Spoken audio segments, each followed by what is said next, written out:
great leaders often have that special something that sets them apart from the rest. In your opinion, what's the distinguishing factor between a good leader and a truly great one?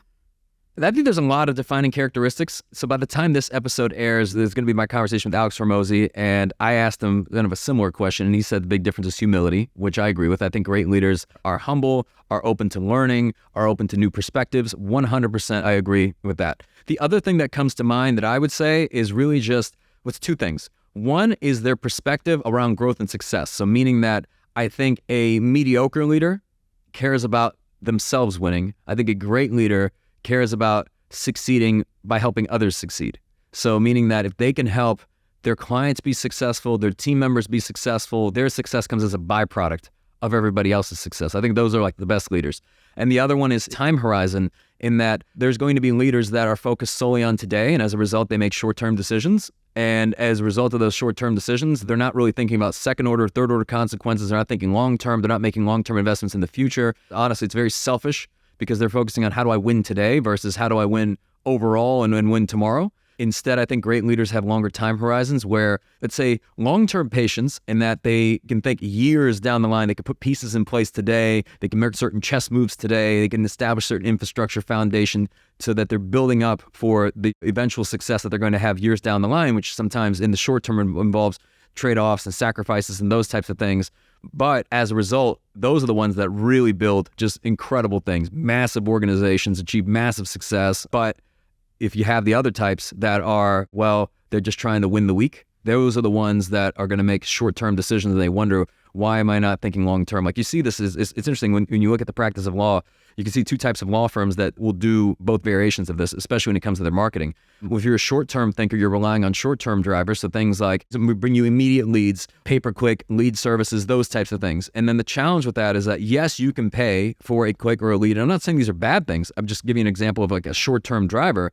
But the challenge is that because this works on a bidding system, and every law firm in America can do this, especially large law firms, that there's going to be some people that are willing to spend more money per click than others, which is going to drive up the cost per click on an individual keyword, which will drive up the cost per lead, which will drive up the cost per case.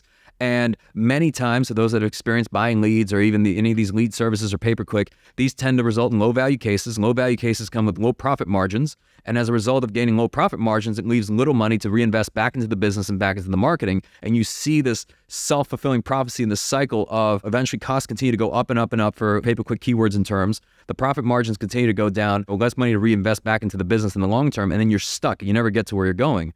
Conversely, if you take the opposite approach and say, hey, we're going to invest in long-term brand drivers, and these can be anything. I mean, it could be things like writing a book, hosting a podcast, community efforts, just really just thinking about long-term about how do we build trust and confidence in our brand, supporting our clients, building raving advocates, all those things, dialing in things internally, providing great customer service, great client experience. So it's like you're not going to necessarily just win today, but you're thinking about the long-term, and that what that typically results in is ultimately a lower cost of acquisition because now you've built a stronger brand. So instead of just having to market as an unknown, now people know you and they come to you through a referral network or just through brand affinity even within your community.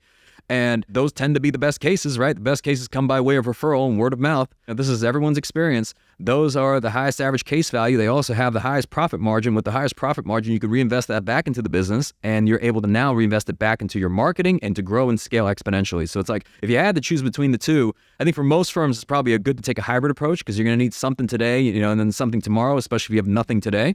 But the most successful firms are much more focused on the long term than they are on the short term.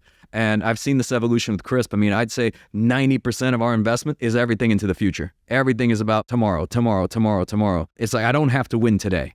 And even in the early years of Crisp, I didn't take a salary for the first several years. And even when I did, I was paying myself, $25,000 and $35,000. It was like nothing.